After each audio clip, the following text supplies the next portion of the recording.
चलिए भाई जल्दी से आ जाइए। वेलकम टू एप्लीकेशन, सभी लोगों का बहुत बहुत स्वागत है। फटाफट से आ जाइए। हमने यहाँ अपनी क्लास को भी खत्म किया है। लास्ट क्लास को 36 क्वेश्चंस कर चुके हैं, 37 से स्टार्ट करना है। ठीक है, ये सारे क्वेश्चंस करने के बाद अच्छी प्रैक्टिस हो जाएगी आपकी एक्टिव पैसिव की। इसके बाद भी आप लोगों को शीट मिलेगी, लेकिन होमवर्क प्रैक्टिस वाली उसको भी पूरा सॉल्व कर लेना अच्छे से, खुद से सॉल्व करना पहले। और अगर एक्सप्लेनेशन की जरूरत पड़ेगी, अगर आपको लगेगा कि एक्सप्लेनेशन चाहिए, मुझे सॉल्यूशन देखना है, तो लिंक प्रोवाइड कराऊंगी मैं, उसमें उस पर लिंक पे क्लिक करके आप लोग 30 दिन 30 मैराथन के अंदर यूट्यूब पे जो 30 दिन 30 मैराथन के अंदर आप लोगों को पूरा एक्टिव पैसिव का कराया था, जिसमें हमने पूरा पिछले 2017 से लेके 2021 तक के सारे एक्टिव पैसिव किए थे, वो आप वहां से क्लास देख लीजिएगा, समझ आ जाएगा। ठीक है, जो भी सॉल्यूशन में प्रॉब्लम आएगी वहां से देख सकते हैं आप। चलिए भाई, तो यहाँ पे इसकी पैसिव वॉइस क्या बनेगी? वॉज बीइंग लाफ्ड, मतलब पास्ट कॉन्टिन्यूस की पैसिव वॉइस बना रखी है इन्होंने। ठीक है, और जब हम पास्ट कॉन्टिन्यूस बनाते हैं तो वॉज वर प्लस आईएनजी होना चाहिए। अच्छा, एक भी ऑप्शन में नहीं है क्या? चलो, तो सभी ऑप्शंस गलत लिखे हुए हैं, बना लो, खुद से सही करेंगे इसको। चलो, इसको छोड़ दो, सब गलत लिखा हुआ है ये, चार ऑप्शंस गलत लिखे हुए हैं। ठीक कर लो इसको, कुछ नहीं, बस इसी में करेक्शन कर लो। यहाँ पे ना ये जो वॉज लॉफ्ट लाफ्ड लिखा हुआ है, इसको लाफिंग कर लो बस। ठीक है ना, चलिएगा। इसी ये आंसर सी हो जाएगा, लाफ नहीं होगा, लाफिंग आ जाएगा यहाँ पे। क्लियर है ना भाई बात सभी स्टूडेंट, सभी बच्चों को? कोई दिक्कत परेशानी है तो पूछ लो, कोई दिक्कत नहीं है। बाद में समस्याएं फेस मत करना फिर, जो भी समस्या है पूछ लो अभी। चलो भाई, नेक्स्ट देखिएगा। Some people believe that discipline means blind submission to authority. Some people believe that, believe लिखा हुआ है, इसका मतलब यहाँ पे प्रेजेंट इंडेफिनिट है, और प्रेजेंट इंडेफिनिट की पैसिव वॉइस बनाते वक्त हम क्या करते हैं? Is am are plus third form का यूज करते हैं। तो यहाँ पे बताइए कौन सा ऑप्शन आप लोगों का करेक्ट होगा, जल्दी से बताइएगा। बहुत ही आसान है, देख लो is am are plus verb की थर्ड फॉर्म किस में लिखी हुई है। तो यहाँ पे देखो इट इज बिलीफ लिखा है, ये मत सोचना कि थर्ड फॉर्म लग गई। बिलीफ नाउन होता है, बिलीव वर्ब होती है, तो ये थर्ड फॉर्म नहीं है। कभी आप सोचोगे इज प्लस थर्ड फॉर्म आ गई, ये ऑप्शन गलत हो जाएगा। ठीक है, वॉज बिलीव्ड भी नहीं आएगा, ये ऑप्शन भी खत्म हो जाएगा। हैज बीन बिलीव्ड का कोई मतलब नहीं है, ये ऑप्शन भी खत्म। सी ऑप्शन करेक्ट होगा, इट इज बिलीव्ड। ठीक है, इज प्लस थर्ड फॉर्म लगी हुई है यहाँ पे, ये ऑप्शन आपका, कुछ भी चेक करने की जरूरत नहीं है, सीधा सीधा वर्ब पे फोकस करो। सबसे पहले तो आपका काम वर्ब ही बना देगी, मैक्सिमम टाइम आप देखोगे कि वर्ब से ही बात बन जाएगी। अगर वर्ब से बात नहीं बन रही है ना, दो दो ऑप्शंस में सेम वर्ब है, तो जरूरत पड़ेगी चेक करने की, नहीं तो जरूरत ही नहीं है। ठीक है, टाइम बचाओ। मुझे पता ही नहीं आगे लाबला क्या लिखा हुआ है, जरूरत ही नहीं है देखने की। जब एक ही ऑप्शन ऐसा है जो सही दे रहा है आंसर, तो मुझे क्यों बाकी पढ़ने की जरूरत है आगे पीछे का? जब एक ही ऑप्शन ऐसा है जिसमें सही वर्ब लिखी हुई है, तो कंफर्म है कि यही आंसर होगा। आंख मीच के लगा दो। ठीक है, आंख बंद करके मत लगाना, कि ऐसा ना हो कि सी की जगह बी लगा कर आ जाओ। ठीक है, तो बिल्कुल आंखें बंद भी नहीं करनी है, होशो हवास में लगाना मतलब, लेकिन बिना सोचे लगा देना, ज्यादा ओवर थिंकिंग की जरूरत नहीं पड़ेगी आपको इसमें। Please take the guest to his room off the on the 6th floor. देखो, प्लीज से बनने वाला सेंटेंस है, रिक्वेस्ट की जा रही है ना? तो मैंने बताया था ना, जो सेंटेंस में आपकी रिक्वेस्ट की जा रही होगी इम्परेटिव सेंटेंस है ना? इम्परेटिव सेंटेंस है कि प्लीज गेस्ट को ले जाओ उनके रूम में, उसके रूम में 6th फ्लोर पे। इम्परेटिव सेंटेंस प्लीज लिखा हुआ है, तो उसको यू आर रिक्वेस्टेड से बनाएंगे। ये भी कॉन्सेप्ट आ गया, जो कुछ भी पढ़ा है सब आ जाएगा। ठीक है, आ चुका है और सब आ जाएगा। तो यहाँ पे देखिए, इसको यू आर रिक्वेस्टेड से बनाइए। You are requested to take the guest to his room on the 6th floor. B यहाँ पे करेक्ट आंसर आपका होगा। बाकी कुछ भी तरीका सही नहीं है, शुड बी टुक नहीं होगा, मस्ट नहीं होगा, कुछ नहीं लगाना है। यू आर रिक्वेस्टेड से इसको बना देंगे। ठीक है भाई। अच्छा, क्या ये लेट से बन सकता था? बिल्कुल बन सकता था, लेकिन उसने जानबूझ के देखो लेट से बनाने की कोशिश भी की, लेकिन let the guest be taking कर दिया यहाँ पे। टेकन अगर होता ना यहाँ पे, तो उसको लेट से भी बना सकते थे आप, क्योंकि दोनों तरीके से बना सकते हो। बट वो ऐसा करेगा ही नहीं कि ये भी लिख रखा है और ये भी सही बना रखा है। ठीक है, दोनों अगर ये लेट से बना होगा ना, दूसरा ऑप्शन अगर ऐसा आपके पास कोई होगा कि लेट से बना हुआ है, तो उसमें कुछ ना कुछ ने पक्का गड़बड़ कर रखी होगी। देखो यहाँ पे टेकिंग कर रखा है। ठीक है ना, तो बी आंसर करेक्ट होगा। नेक्स्ट देखिए, the chairs were being arranged, were being arranged मतलब प्रेजेंट कॉन्टिन्यूस की पैसिव वॉइस है, और इसकी एक्टिव बनाते वक्त हम बीइंग यहाँ से हटा देंगे और अरेंज में आईएनजी जोड़ देंगे, मतलब वर अरेंजिंग, वॉज अरेंजिंग, कुछ इस तरीके से हो जाएगा यहाँ पे। ठीक है, तो देखो बताओ, यहाँ पे हैज बीन अरेंजिंग लिखा है, ये ऑप्शन का तो मतलब ही नहीं होता। यहाँ पे हैज अरेंज्ड लिखा है, ये ऑप्शन का मतलब नहीं। अब दो दो वर्ब्स हैं मेरे पास यहाँ पे, एक वर अरेंजिंग, एक वॉज अरेंजिंग, दोनों ही प्रेजेंट पास्ट कॉन्टिन्यूस में आप यूज करते हो, वॉज वर प्लस आईएनजी, दोनों में से कौन सा आंसर है? भाई देखो, बाय स्टाफ जो बाद में लिखा है उसको शुरू में लेके आओगे, जो शुरू में लिखा है वो बाद में जाएगा, तो ये ऑप्शन करेक्ट होगा इसका मतलब, क्योंकि इसमें स्टाफ शुरू में लिखा हुआ है और चेयर्स बाद में। ठीक है, क्लियर है भाई? नेक्स्ट देखिए, please take these students round the biscuit factory. फिर से देखो, प्लीज से बना रखा है, बताओ क्या करेक्ट आंसर होगा यहाँ पे? अभी ये भी समझाया है, करेक्ट आंसर बताएंगे क्या होगा? प्लीज टेक दी स्टूडेंट्स, इन स्टूडेंट्स को ले जाओ बिस्किट फैक्ट्री में।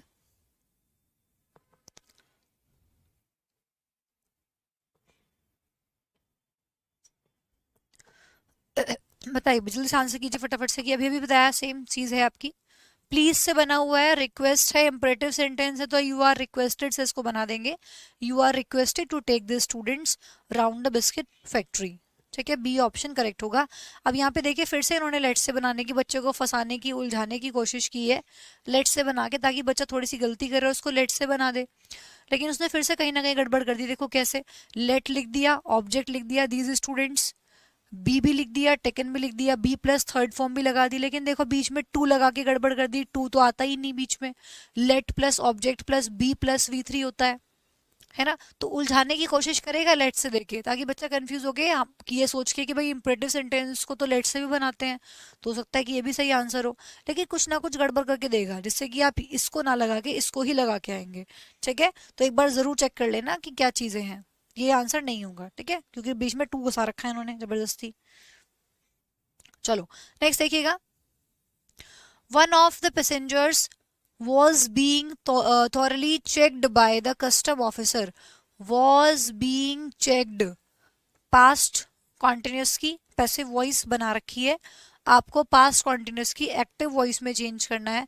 देख लो, वॉज वर प्लस चेकिंग कहाँ लगा हुआ है, इसमें तो हैव बीन लगा हुआ है, नहीं हो सकता आंसर। इसमें आप लोगों का खाली चेक्ड लिखा हुआ है, पास्ट इंडेफिनिट हो गया, पास्ट इंडेफिनिट भी नहीं बनाना है, पास्ट कॉन्टिन्यूस बनाना है। तो एक तो यहाँ लिखा हुआ है वॉज चेकिंग, और एक यहाँ पे लिखा हुआ है वर्ड चेकिंग, क्योंकि वॉज चेकिंग वर्ड चेकिंग दोनों ही पास्ट कॉन्टिन्यूस में यूज होते हैं। अब आगे पीछे वाले चेक कर लो, भाई कस्टम ऑफिसर शुरू में आना चाहिए था, जो कि इस वाले में आ रहा है, इसमें तो जिन्होंने चेंज ही नहीं किया, तो इसलिए डी आंसर आपका करेक्ट होगा। द कस्टम ऑफिसर्स, ऑफिसर्स ज्यादा हो गए ना, तो अब की बार ऑफिसर्स के लिए आप प्लूरल वर्ब का यूज करेंगे, जो कि वर आएगा। क्लियर है ना भाई बात सभी को? तो डी आंसर इसीलिए आप लोगों का करेक्ट हो जाएगा। बहुत ही सही तरीके, शानदार तरीके से आंसर कर रहे हैं सभी स्टूडेंट्स का, आंसर सही है। नेक्स्ट देखिएगा, show these visitors the butterfly farm. बताइए, फिर से आपका देखो आया इंपरेटिव सेंटेंस, कैसे पता लगा? देखो, शो आपकी वर्ब हो गई और फिर ये आपका ऑब्जेक्ट हो गया। ठीक है, तो यहाँ पे देखिए, जब आपका इंपरेटिव, क्योंकि कहीं ना कहीं एक तरीके से कमांड कह सकते हो या आप ऑर्डर कह सकते हो, show this visitors the butterfly, in visitors को बटरफ्लाई फार्म दिखाइए। ठीक है, तो इंपरेटिव सेंटेंस को आप late plus be plus V3 की मदद से बनाते हैं। अब आया लेट को बनाने का टाइम, अब तक तो साथ में आ रहा था ऑप्शंस में जबरदस्ती, है उसको मौका नहीं मिल रहा था आंसर बनने का, अब बनेगा लेट वाला आंसर्स। तो अब बनाइए, इसको कैसे सही करेंगे? तो let plus object plus be plus वी3, तो डी ऑप्शन ऐसा है जो सही तरीके से बना हुआ है, यहाँ पे बी शोइंग का कोई मतलब नहीं है। ठीक है, और बाकी सारे ऑप्शंस भी उल्टे पुल्टे बने हुए हैं, जिनको हमने देखना ही नहीं है, कोई मतलब ही नहीं है उनका। ठीक है, तो डी ऑप्शन करेक्ट होगा। नेक्स्ट देखिएगा, the injured were being removed, were being removed मतलब आप लोगों की पास्ट कॉन्टिन्यूस की पैसिव वॉइस बनी हुई है, एक्टिव में बनाते वक्त वॉज वर रिमूविंग देख लीजिए कहाँ लिखा हुआ है, यहाँ तो रिमूव्ड लिखा हुआ है, तो ये आंसर नहीं होगा। यहाँ पे लिखा हुआ है वॉज रिमूविंग, यहाँ भी वॉज रिमूविंग लिखा हुआ है, यहाँ तो हैज बीन लिखा है, तो ये भी आंसर नहीं होगा। तो दो ऑप्शंस मेरे पास ऐसे हैं जहाँ पे मेरे पास वॉज रिमूविंग लिखा है। अब आजू बाजू देख लो, भाई बाय द पुलिस शुरू में है तो पुलिस पहले आना चाहिए, और इंजर्ड जो लिखा हुआ है द इंजर्ड वर, तो ये बाद में आना चाहिए। बताओ। अच्छा बताओ, चलो कौन सा सही होगा? दोनों ऑप्शंस में से कौन सा ऑप्शन सही होगा, जल्दी से बताएंगे सभी स्टूडेंट्स। एक बार अच्छे से पढ़ेंगे, बताएंगे सर्च सेंटेंस, दोनों में से कौन सा सही होगा?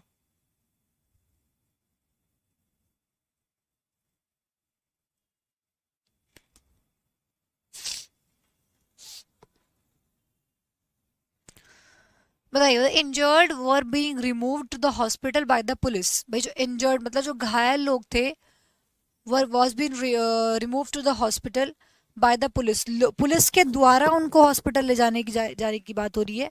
तो यहाँ पे देखिए, डेफिनेटली जो बाय पुलिस लिखा हुआ है, बाय के बाद यहाँ पे द पुलिस लिखा हुआ है, तो ये शुरुआत में आ जाएगा और ये इंजर्ड पीछे जाएगा। डेफिनेट सी बात है, ये शुरू में आना चाहिए, ये सब्जेक्ट बन जाएगा पुलिस, और इंजर्ड आपका ऑब्जेक्ट बन जाएगा। ये तो करना ही करना है।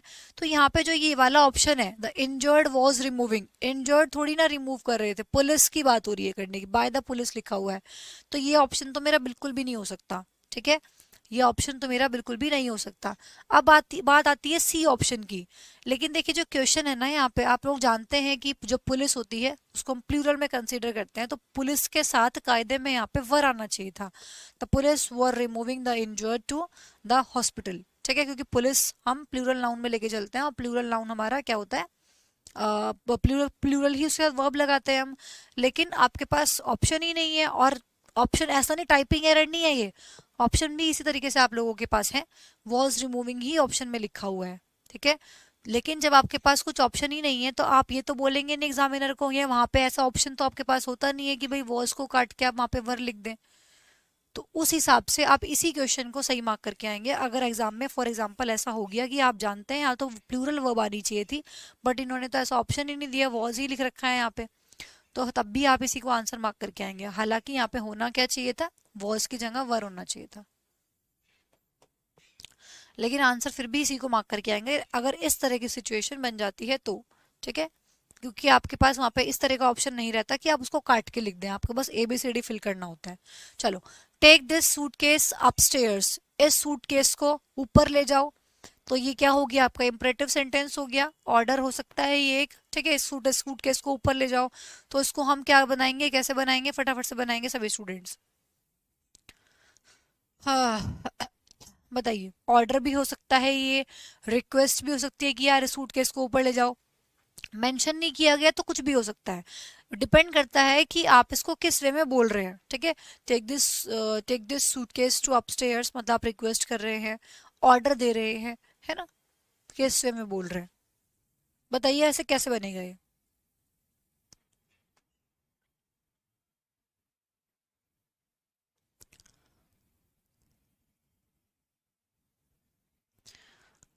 बताइए भाई।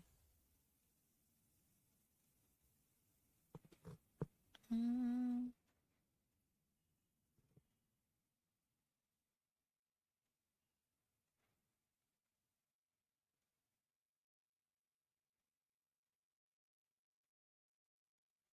ये क्वेश्चन आप लोगों का प्रीवियस ईयर क्वेश्चन है।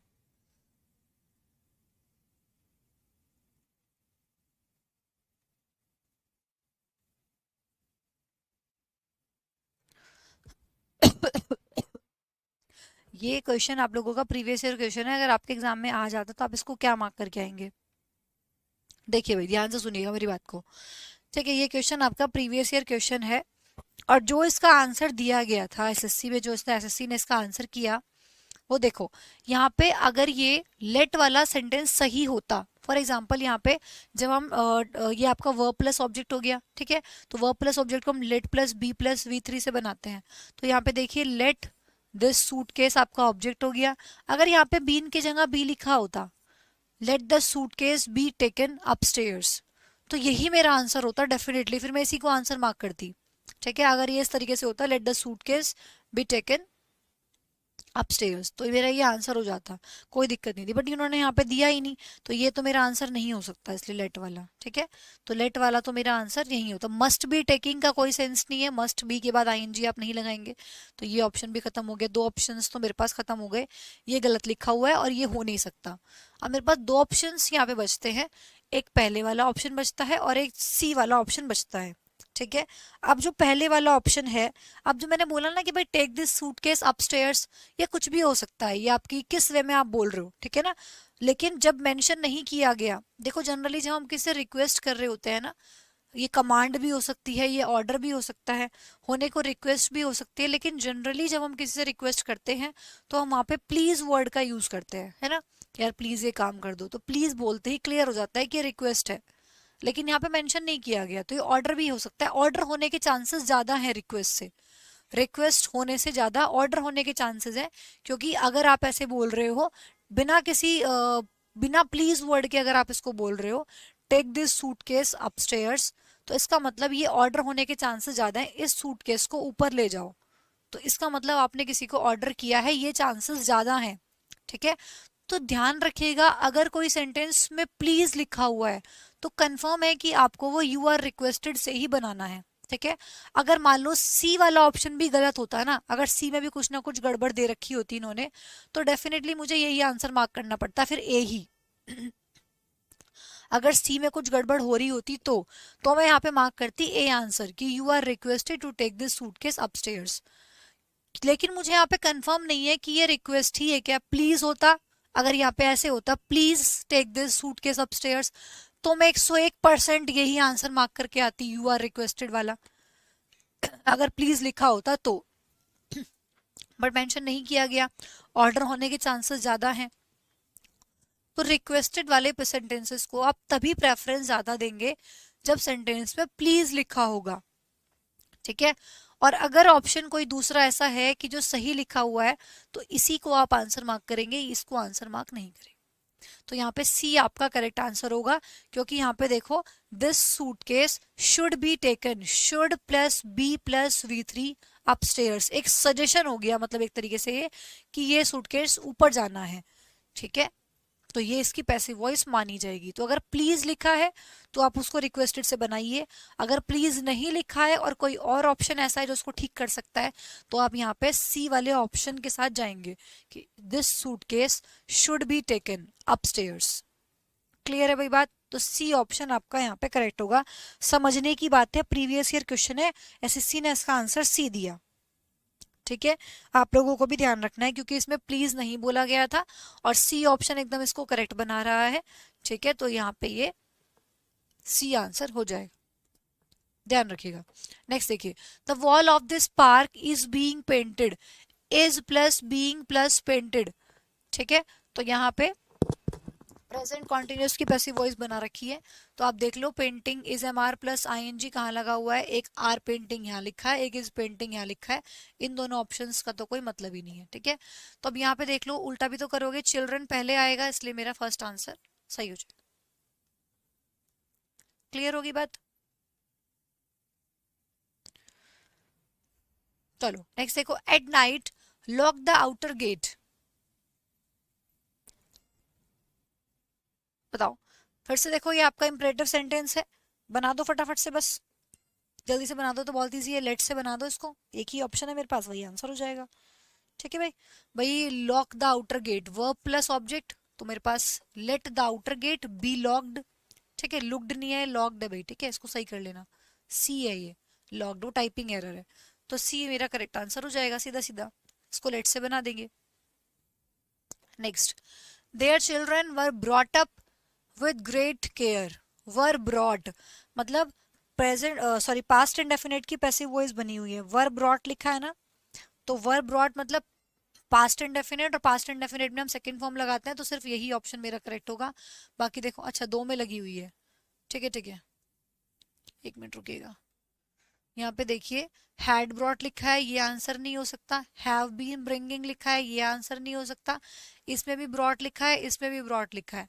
अब बताओ कौन सा आंसर सही होगा दोनों में से, their children were brought up with great care. ओहो, अब यहाँ पे तो देखो देयर चिल्ड्रन सब्जेक्ट है, यहाँ भी आपने देयर चिल्ड्रन लिखा है, चेंज ही नहीं किया, तो इसका मतलब ये नहीं, ये आंसर होगा कि they brought up their children with great care, with great care. ठीक है, तो सी करेक्ट आंसर होगा। ठीक है भाई, चेंज करना बहुत जरूरी है, ध्यान से देखिएगा। नेक्स्ट देखिए, please show me my son's mathematics notebook. बनाइए भाई, कैसे बनेगा ये, बनाइए, प्लीज शो मी।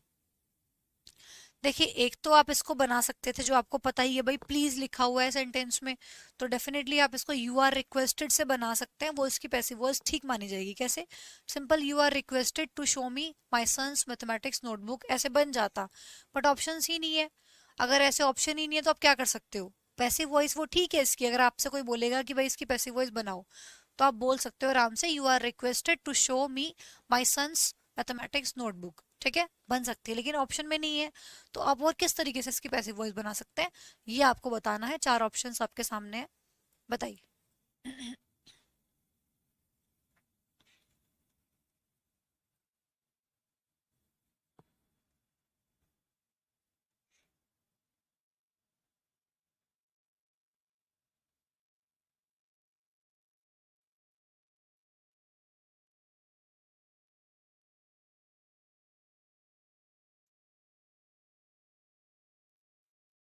बताइए भाई।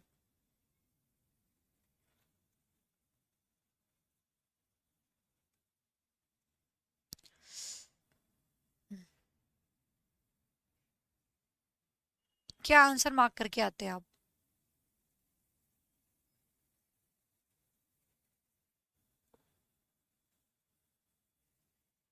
हाँ, ये प्लेजर नहीं है, टाइपिंग एरर है, तो प्लीज है। ठीक है, प्लेजर नहीं है, ये प्लीज है, प्लीज ही है ये, वो टाइपिंग एरर है। देखो, इसमें अगर आपके पास क्वेश्चन आया तो आप क्या मार्क करके आएंगे?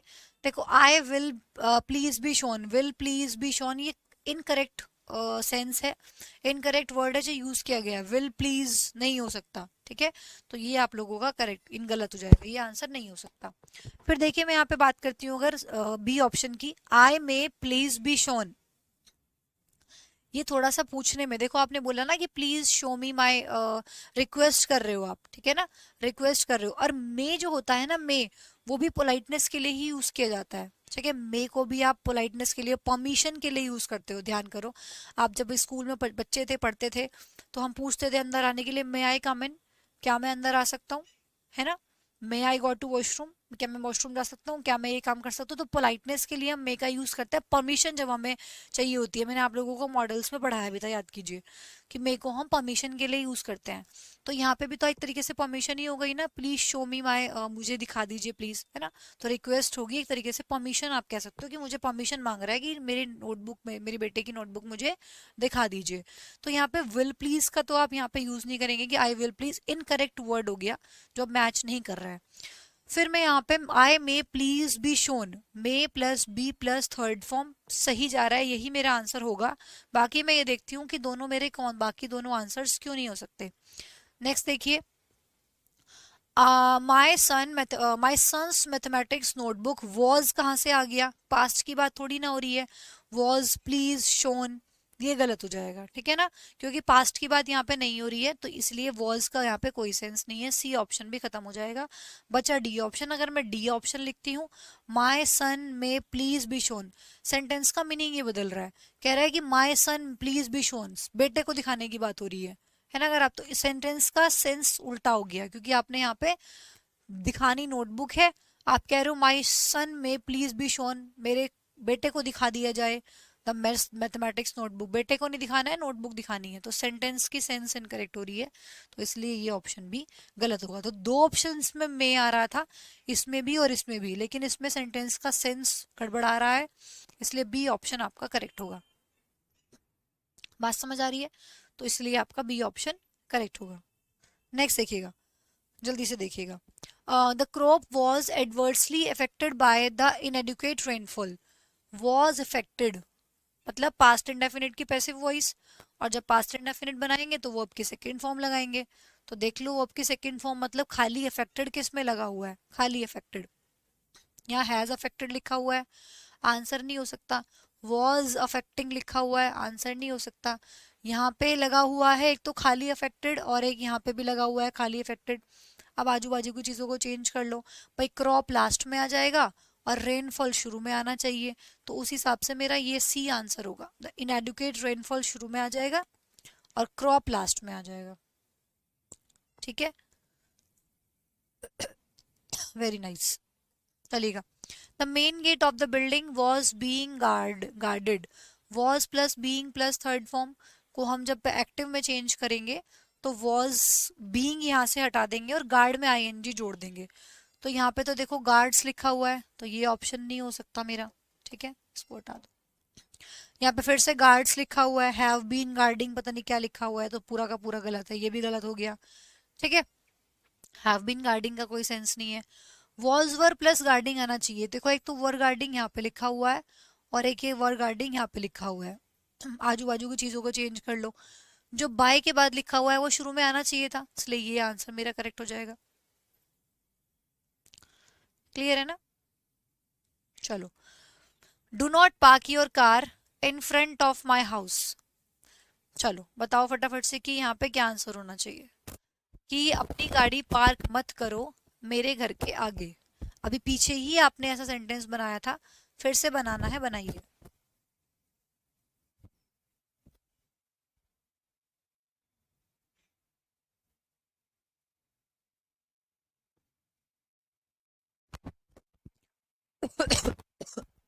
सॉरी।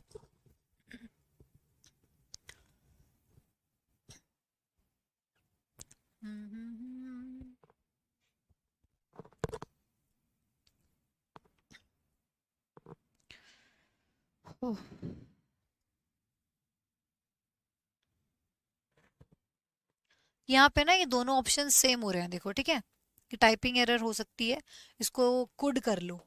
अच्छा चलो इसी क्वेश्चन का आंसर करो। ठीक है, आपके पास ये क्वेश्चन आ गया, इसका आंसर करो कि कैसे करोगे। मान लो एसएससी ऐसा भी, ऐसे ही हरकतें भी एसएससी कर देती है, पूरे चांसेस हैं, ऐसे बहुत बार हुआ है एसएससी में। अब तो खैर थोड़ा सा इम्प्रूवमेंट के बाद ऐसा कम देखने को मिलता है, बट स्टिल ऐसी गलती एसएससी ने कई कई बार की है, दो दो ऑप्शन सेम दे दिए।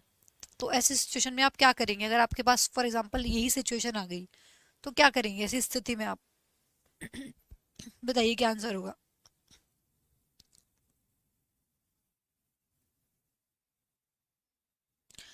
अब पीछे ही आपने बनाया था ना, देखो याद करो, मैं पीछे दिखाती हूँ आप लोगों को, अभी बना के दिखाया था ना। ये रहा।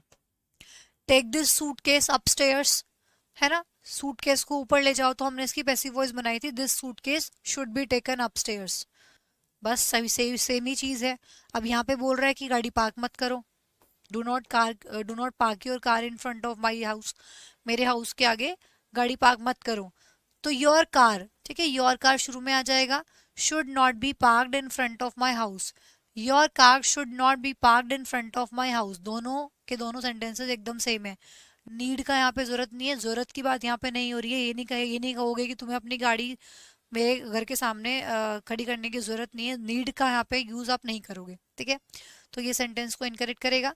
डी वाला इसलिए नहीं हो सकता क्योंकि सेंटेंस की सेंस बिगड़ रही है। आप बोल रहे हो my house should not be park, घर को थोड़ी ना पार्क करना है, तो इसलिए डी आंसर भी नहीं हो सकता। अब बी और सी आपके पास दो दो ऑप्शन है ना, दोनों सेम है। अगर एसएससी में ऐसे सिचुएशन आपके पास फंसती है, ऐसा हुआ है एसएससी में बहुत बार, कि दो दो ऑप्शन एक जैसे दे दिए, बच्चा बेहोश कि क्या करे भाई, बी भी लगा दे सी भी लगा दे, दोनों लगा नहीं सकते, आंसर भी एक ही फिल करना होता है कि भाई कौन सा फिल करें। तो अगर इस तरह की सिचुएशन आपके पास एसएससी में आती है तो आप उसमें क्या करेंगे, जो पहले वाला ऑप्शन होगा उसको आंसर मार्क करके आएंगे। ठीक है, तो यहाँ पे बी ऑप्शन आप मार्क करके आएंगे, क्योंकि एसएससी फिर पहले वाले को ही सही मानती है। क्योंकि जब कॉपी की पूरी पूरी लास्ट में जब आप लोगों की आंसर शीट पूरी चेक होती है तो उसमें तो एक ही आंसर आएगा जो भी आपने मार्क किया होगा। अगर आपने सी मार्क किया तो जब स्कैनिंग होगी तो फिर सी मार्क किया जाएगा, तो उनके हिसाब से जो पहला आंसर होगा वही मार्क किया, वही आपका आंसर होगा। तो ऐसी कंडीशन में जो पहले नंबर पे दिया होगा वो आप मार्क करके आएंगे, तो यहाँ पे बी आपका करेक्ट आंसर होगा। ठीक है, चलो एक देखिएगा, do not buy medicine without the doctor's prescription. बिना डॉक्टर की प्रिस्क्रिप्शन के मेडिसिन मत खरीदो। बताइए इसको कैसे चेंज करेंगे, अभी अभी आपने चेंज भी किया है, बताइए। अब आपको समझ आ जाएगा कि अगर इस तरह के सेंटेंसेस आते हैं तो हम इसको should plus be plus V three से भी मतलब बना सकते हैं। ठीक है, should plus V be plus V three से हम उसको बना सकते हैं। तो यहाँ पे देखो आप ऐसे ही बनाएंगे कि medicine should not be bought without the doctor's prescription. तो यही आंसर आपका करेक्ट होगा। नीड से नहीं बनाओगे, माइट से नहीं बनाओगे, कुड से नहीं बनाओगे। अगर इस तरह के सेंटेंस आते हैं और शुड प्लस बी थ्री वाला ऑप्शन है तो आप उसी को प्रेफरेंस देके उसी से आंसर बनाएंगे। ठीक है, शुड प्लस वी थ्री ध्यान रखिएगा। Next, everyone passing vehicle was being thoroughly checked by the guards। was being checked, ठीक है, पास्ट कॉन्टिन्यूस की पैसिव वॉइस बनी हुई है तो देख लो was चेकिंग वर्ड चेकिंग कहाँ लिखा हुआ है। तो यहाँ पे लिखा हुआ है वर्ड चेकिंग, ये हैव चेक्ड लिखा हुआ है, आंसर नहीं हो सकता।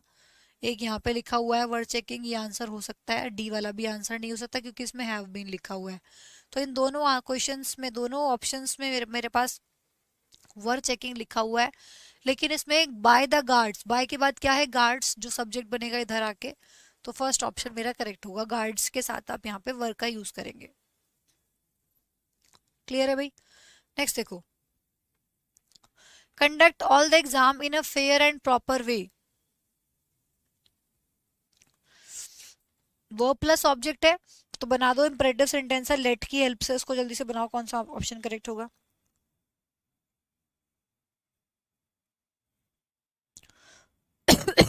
सॉरी। बताओ भाई कैसे बनेगा। लेट से बनाना है, let plus object plus be plus V three. तो यहाँ पे बन जाएगा let all the exams be conducted. ठीक है, let plus object plus be plus V three. ठीक है, शुड का कोई काम नहीं भाई, शुड बीच में जबरदस्ती नहीं लगाओगे, शुड यहाँ नहीं लगेगा। ठीक है, let plus object plus be plus V three लगेगा, शुड नहीं आएगा। तो इसलिए ये भी गलत, बाकी सब तो गलत है ही। फर्स्ट ऑप्शन करेक्ट हो जाएगा। नेक्स्ट क्वेश्चन देखिए आपकी स्क्रीन पर। The commander ordered his soldiers. Ordered मतलब पास्ट इंडेफिनिट, पैसिव वॉइस बनाते वक्त वॉज ये वर सब में देखो, यहाँ भी वॉज ऑर्डर्ड लिखा हुआ है, यहाँ भी वर ऑर्डर्ड लिखा हुआ है, यहाँ भी वर ऑर्डर्ड लिखा हुआ है, यहाँ तो ऑर्डर्ड लिखा हुआ है, तो इसलिए इसको तो पहले हटा दो, ये तो आंसर नहीं हो सकता। अब सब्जेक्ट ऑब्जेक्ट चेक कर लो।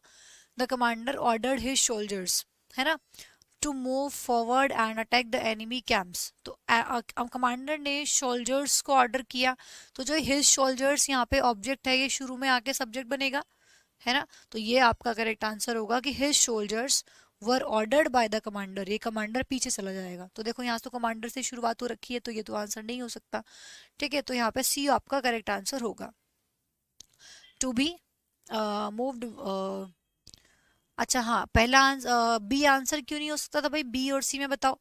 चलो फटाफट से, बी और सी में कौन सा आंसर होगा, जल्दी से बताएंगे सभी स्टूडेंट्स। बी होगा या सी होगा, बी को तो मैंने ध्यान ही नहीं दिया।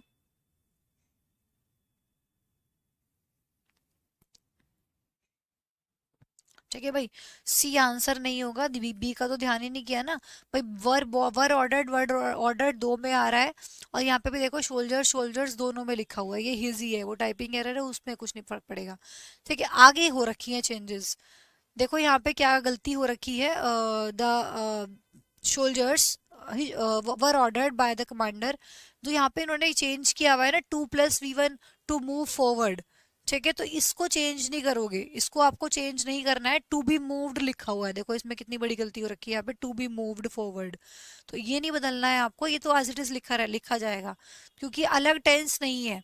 ठीक है, इनकरेक्ट, ये आपको टू बी मूव्ड करके टेंस में गड़बड़ नहीं करनी है। अलग टेंस होता तो दोनों की पैसिव वॉइस तब अलग अलग बनती है, बट ये पूरा कनेक्टेड है, जिसको आपने अगर आप यहाँ चेंज कर दिया फिर यहाँ पे टू बी मूव्ड नहीं करोगे। तो the soldiers were ordered by the commander to move forward and attack enemy camps. To be moved नहीं आएगा, इसलिए आपका बी आंसर सही होगा, सी गलत हो जाएगा। क्लियर है भाई सभी को।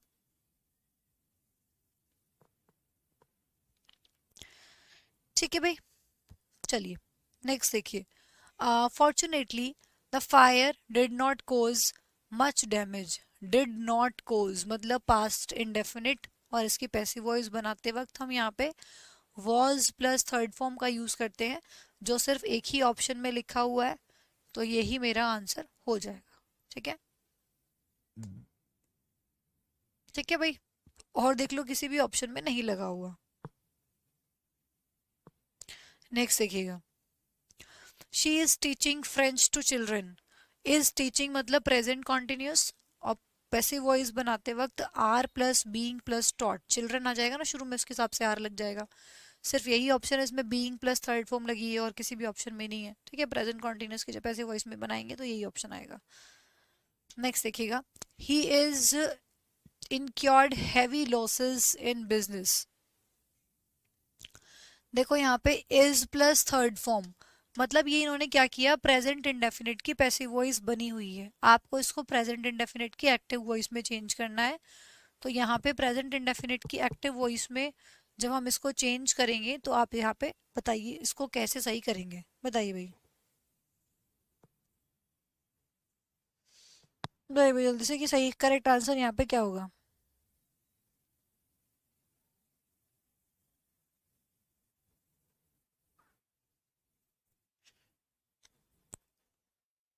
ये ना एक्चुअली क्वेश्चन को पहले सही करो, इज नहीं है यहाँ पे।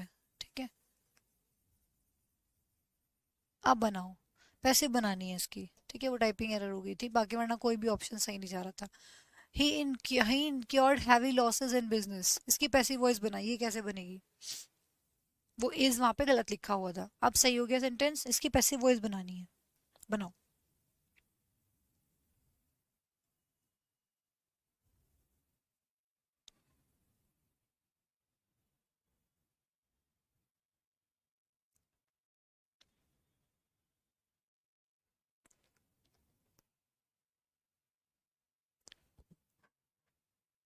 Very nice. तो ये देखो, ही प्लस वर्ब की सेकंड फॉर्म पास्ट इंडेफिनिट हो गया ना अब ये, और पास्ट इंडेफिनिट की जब आप ऐसे वॉइस बनाएंगे तो verb plus third form heavy losses के साथ प्लूरल वर्ब आएगी, तो वॉज इनक्योर्ड मत कर देना, वर्ब प्लस थर्ड फॉर्म आएगी। बी ऑप्शन करेक्ट हो जाएगा। ठीक है भाई, सही है। चलिएगा, the children sang the national anthem, सैंग मतलब सिंग सैंग संग, सेकेंड फॉर्म लगी हुई है ये। ठीक है, और सेकेंड फॉर्म मतलब पास्ट इंडेफिनिट की जब आप ऐसी वॉइस बनाएंगे तो हम was were plus third form का यूज करते हैं। तो देख लो यहाँ पे वॉज या वर संग कहाँ लिखा हुआ है, ये तो देखो हैज बीन लिखा हुआ है, तो आंसर नहीं हो सकता। इसमें देखो इज बीन संग लिखा हुआ है, इसका कोई सेंस नहीं है। दो ऑप्शंस है मेरे पास, यहाँ पे वॉज बीन लिखा हुआ है, वॉज बीन संग भी नहीं होगा। जब हम प्रेजेंट इंडेफिनिट की सॉरी पास्ट इंडेफिनिट की पैसिव वॉइस बनाते हैं तो was were plus third form direct use करते हैं। तो नेशनल एंथम वॉज संग, संग क्या है, थर्ड फॉर्म है। तो यही आपका करेक्ट आंसर होगा, सी यहाँ पे करेक्ट आंसर होगा। क्लियर है ना बात सभी को। चलिएगा, why do you send so much money, बताइए बताइए। Why do you send, do you send मतलब ये आपका प्रेजेंट इंडेफिनिट का इंटरोगेटिव सेंटेंस हो गया। डू डज का यूज हम प्रेजेंट इंडेफिनिट में करते हैं, और जब मैं इसकी पैसिव वॉइस बनाऊंगी तो हम वहां पे is am are plus third form लगाते हैं। तो देखो बनाओ फटाफट से क्या बनेगा।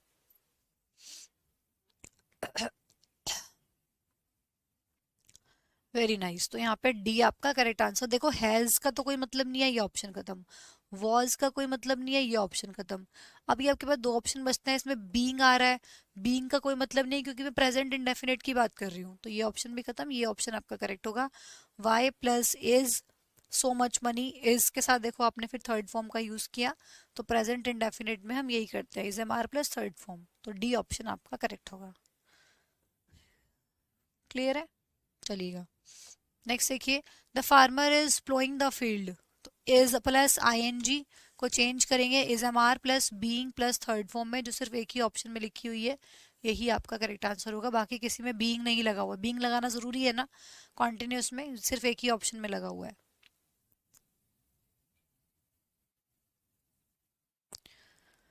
देखिए, people claim to have seen the wild and mad elephant in several cities, बनाइए कैसे बनेगी इसकी पैसिव वॉइस।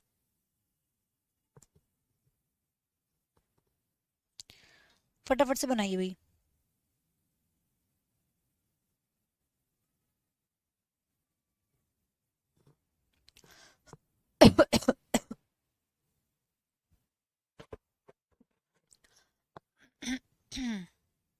देखो यहाँ पे देखिए, people claim to have seen the wild and mad elephants in several cities, have seen लिखा हुआ है ना, तो हैव सीन को चेंज करेंगे हैव बीन सीन में, ठीक है, और ये जो पीछे वाला पार्ट है ये आपका शुरू में आ जाएगा।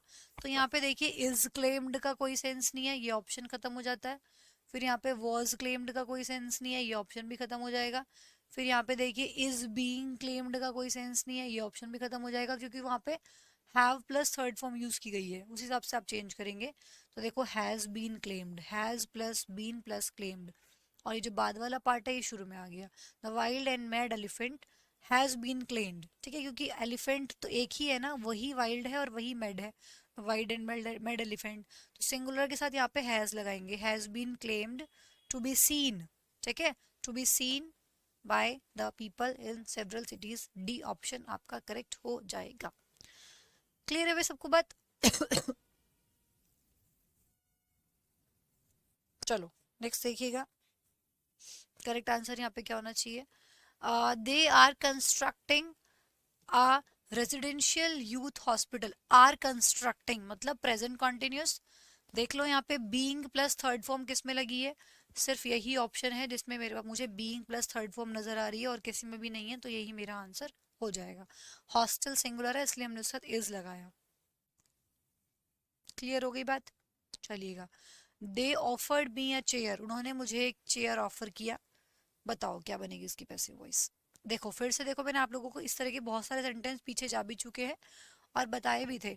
इसमें दो दो ऑब्जेक्ट्स है ना, देखो मी से ही बना सकते हो आप इसको, और चेयर से ही बना सकते हो आप इसको, दोनों से बना सकते हो। फिर डिपेंड करता है कि ऑप्शंस कौन से वाले से सही हैं। देखो चेयर से बना हुआ है और आई से बना हुआ है, देख रहे हो, मी को भी लेके इन्होंने आई से बनाने की कोशिश भी की है, दो ऑप्शंस को वैसे बनाने की बना के दे रखा है, और दो ऑप्शंस को चेयर से बना रखा है, क्योंकि दोनों से बन सकता है, पॉसिबिलिटी दोनों से बनने की है। जो भी ऑप्शन में सही होगा हम उसके साथ चले जाएंगे। अब बताओ कौन सा ऑप्शन सही है। आई ऑफर्ड तो नहीं होगा, क्यों? क्योंकि देखो यहाँ पहली बात तो ये वर्ब की सेकंड फॉर्म लगी हुई है ऑफर्ड, और इसको हम जब चेंज करेंगे पास्ट एंड डेफिनेट को तो was were plus third form का यूज करते हैं। तो आप सीधा सीधा पहले वही मैं हमेशा बोलती हूँ कि वो भी चेक कर लो, कुछ देखने की जरूरत ही नहीं है कि इससे बनाना है इससे बनाना है, कुछ भी नहीं देखना। अभी तक आपने नोटिस नहीं किया होगा पीछे बहुत से सेंटेंसेस ऐसे आ चुके हैं दो दो ऑब्जेक्ट्स वाले, ये अकेला सेंटेंस नहीं है।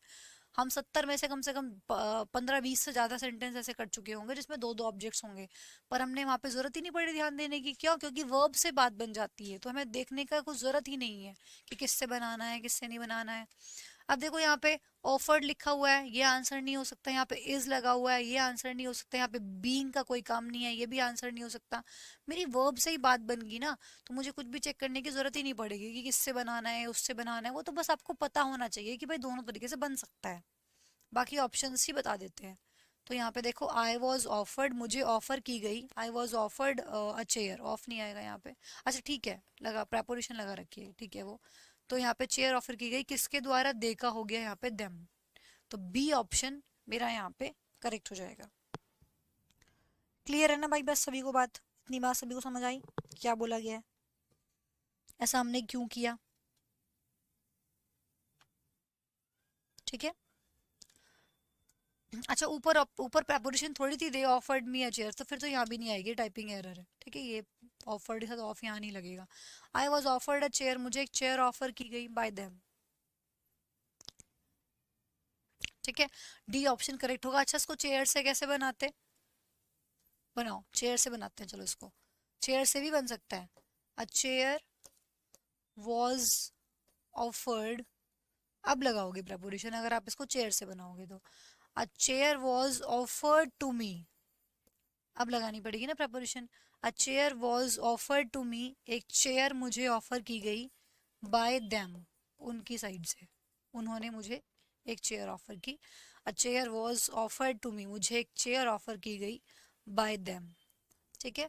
तो ये ऐसे भी बन सकता है, पर मैंने आपको एक याद करो एक चीज और बताई थी कि हमेशा ज्यादातर आप ज्यादा केसेस में आप देखोगे पॉसिबिलिटी दोनों से बनने की है, लेकिन आपको बताया था ना कि जो भी नियर वर्ब लिखा होता है, ऑफर क्या है, वर्ब है, उसके पास क्या लिखा हुआ है, मी, उसी को हम प्रेफरेंस देते हैं। और ऑप्शन में भी जब भी आप देखोगे मैक्सिमम टाइम ये नियर वर्ब वाला ही आपको लिखा हुआ मिलेगा, और यही आपका करेक्ट आंसर होगा, क्योंकि हम प्रेफरेंस उसी को देते हैं, ठीक है। तो देखो यहाँ भी आई वाला जो जिससे आपने आई से बना रखा है उसी को इन्होंने ठीक करके दिया है, ठीक है।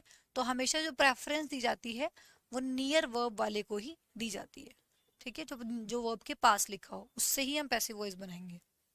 चलो did the problems you had to face discourage you. Did लगा हुआ है, इसका मतलब आप लोगों का ये पास्ट इंडेफिनिट हो गया है ना। तो बताओ सही कैसे करोगे इसको। पास्ट इंडेफिनिट में हम सीधी सी बात है was were plus third form का यूज करते हैं। तो यहाँ पे प्रेजेंट प्रेजेंट प्रेजेंट कुछ भी पॉसिबिलिटी नहीं है प्रेजेंट की, तो पास्ट यही है जिसमें वर प्लस थर्ड फॉर्म लगी हुई है। बस सीधा सीधा आंसर हो जाएगा, ठीक है ना, सीधा सीधा आंसर हो जाएगा। Next question, his elder sister taught him. देखो फिर से यहाँ पे his elder sister taught him, taught आपकी वर्ब हो गई, ठीक है, और यहाँ पे आप इसको हिम से बना सकते हो, आप इसको इंग्लिश से भी बना सकते हो, दो दो ऑब्जेक्ट्स है ना। अब देखो फिर से आपको यहाँ पे प्रेफरेंस इससे ही दी गई, ही से ही बना रखा है, ठीक है, क्योंकि मैंने बोला कि बन दोनों से सकता है ये, लेकिन प्रेफरेंस नियर वर्ब वाले को ही दी जाती है, तो ही से भी ही से ही बना हुआ है ये भी। चलो देखो, टॉट लिखा हुआ है वर्ब की सेकंड फॉर्म, ऐसे बहुत से सेंटेंस आए पीछे, बट हमारी सीधी वर्ब से बात बन जाती है, इसलिए हम चेक करने की हमें जरूरत ही नहीं पड़ती है, ठीक है। तो यहाँ पे देखो वर्ब की सेकंड फॉर्म लगी हुई है, पास्ट इंडेफिनिट को जब हम चेंज करते हैं तो वॉज प्लस थर्ड फॉर्म का यूज करते हैं। देखो मुझे जरूरत ही नहीं पड़ी चेक करने की कि भाई इंग्लिश से बनाना है या मुझे ही से बनाना है, ऑब्जेक्ट ऑप्शन से कर देते हैं सारा काम। तो यहाँ पे बीन का कोई काम नहीं है ना, प्रेजेंट का कोई काम नहीं है, फिर से प्रेजेंट लगा हुआ है, तो मैंने ऐसा बना दिया सीधा सीधा, he was taught English by his sister. अगर मैं इसको इंग्लिश से बनाती तो ये ऐसे बन जाता, English was taught to him by his elder sister, ठीक है ना। English was taught to him, English उसको पढ़ाई गई, English was taught to him by his elder sister, इस तरीके से बन जाता। पर मुझे वो नहीं बनाना है, इससे ही प्रेफरेंस है और इसी से आपको ऑप्शंस मैक्सिमम टाइम देखने के लिए मिलेंगे। पर हमें सोचना ही नहीं है, जब वर्ब से बात बन रही है तो कुछ भी देखने की जरूरत नहीं है। नेक्स्ट देखिएगा, Martin drew a picture of the snow capped mountains. Drew a picture, drew मतलब वर्ब की सेकंड फॉर्म देख लो, was were plus third form कहाँ लगी हुई है, तो वॉज ड्रॉन यहाँ पे लिखा है, बस इसी में लिखा है, यहाँ पे इज है, यहाँ पे हैज बीन है, यहाँ पे इज बीइंग लिखा हुआ है, तो यही मेरा आंसर हो जाएगा, बस सीधा सीधा, ठीक है। समझ आ रही है ना सबको बात। चलिए नेक्स्ट क्वेश्चन आपकी स्क्रीन पर, the thief was being arrested. Was being arrested मतलब पास्ट कॉन्टिन्यूस की पैसिव वॉइस बनी हुई है, तो देख लो वॉज अरेस्टिंग वर अरेस्टिंग कहाँ लिखा हुआ है, सिर्फ इसी ऑप्शन में है, वॉज प्लस आईएनजी। बाकी यहाँ पे हैज लगा हुआ है, यहाँ पे खाली अरेस्टेड लिखा है, यहाँ पे हैड अरेस्टेड लिखा है, तो यही आंसर हो जाएगा। अब देखो फिर से कायदे में यहाँ पे होना चाहिए था the police were arresting the thief, लेकिन एसएससी अगर नहीं दे रही है तो आप इसी को आंसर मान के चलेंगे फिर, ठीक है। पुलिस प्लूरल होता है, उस हिसाब से यहाँ पे वर आना चाहिए था, बट एसएससी अगर नहीं दे रही है ऑप्शंस में तो आप इसको ही मार्क करना पड़ेगा, आपकी मजबूरी हो जाएगी, ठीक है। चलो नेक्स्ट देखेंगे, the manager keeps the work pending. Last question है आपका, आई थिंक ये इसके बाद भी है क्या, हाँ लास्ट क्वेश्चन है ये। The manager keeps the work pending, keeps present indefinite, ठीक है, और प्रेजेंट इंडेफिनिट की जब आप पैसिव वॉइस बनाएंगे तो वहां पे is am are plus third form का यूज करेंगे, तो इज केप्ट, वर्क के साथ सिंगुलर वर्क आ जाएगा ना इधर, वर्क के साथ सिंगुलर वर्ब, तो इज केप्ट। वॉज केप्ट का कोई सेंस नहीं है, बीइंग का कोई मतलब नहीं है, हैज बीन का कोई मतलब नहीं है, तो सिर्फ और सिर्फ डी ऑप्शन होगा जो उसको करेक्ट करेगा। क्लियर है भाई। तो ये पूरे 70 क्वेश्चंस थे जिनको करने के बाद मुझे उम्मीद है कि आपकी प्रैक्टिस अच्छी हो गई होगी। अभी तक भी ये प्रैक्टिस रुकी नहीं है, अभी आपको होमवर्क प्रैक्टिस शीट भी मिलेगी, अभी नहीं मिलेगी, वो कल को मिलेगी, कल या परसों मिलेगी वो आपको, इतना आप इसकी प्रैक्टिस कीजिए, ठीक है। इसकी मैं दोनों शीट प्रोवाइड करा दूंगी आपको, ये स्लाइड वाली भी, पीपीटी भी दे देंगे, और साथ में आपको मैंने पूरा वर्ड में भी टाइप करवाया है ये, वो भी आपको मिल जाएगी, उसका प्रिंट निकलवा के अपने नोट्स में अटैच कर लेना और खुद से लगा के देखना एक बार सारे 70 के 70 क्वेश्चंस कि आपसे बन पा रहे हैं कि नहीं बन पा रहे हैं, ये भी दूंगी, ठीक है। इसकी जो प्रिंटेबल शीट है, मतलब जिसका आप प्रिंट निकलवा सकते हैं, वो भी मैं आपको दूंगी प्रैक्टिस करने के लिए, ताकि 70 क्वेश्चन की इन सभी 70 क्वेश्चन की आप फटाफट से एक बार दोबारा भी प्रैक्टिस कर लो। ये भी मिलेगी, साथ में आपको होमवर्क प्रैक्टिस शीट भी मिलेगी जिसका सॉल्यूशन है यूट्यूब के एक्सप्लेनेशन में, यूट्यूब पर, ठीक है। वो मैं आपको लिंक प्रोवाइड करा दूंगी, उसमें उस पर क्लिक करके आप सीधा सॉल्यूशन पे पहुंच जाएंगे, ठीक है। तो चलिए फिर आज के लिए इतना ही, मिलता है नेक्स्ट क्लास में, thank you so much, bye.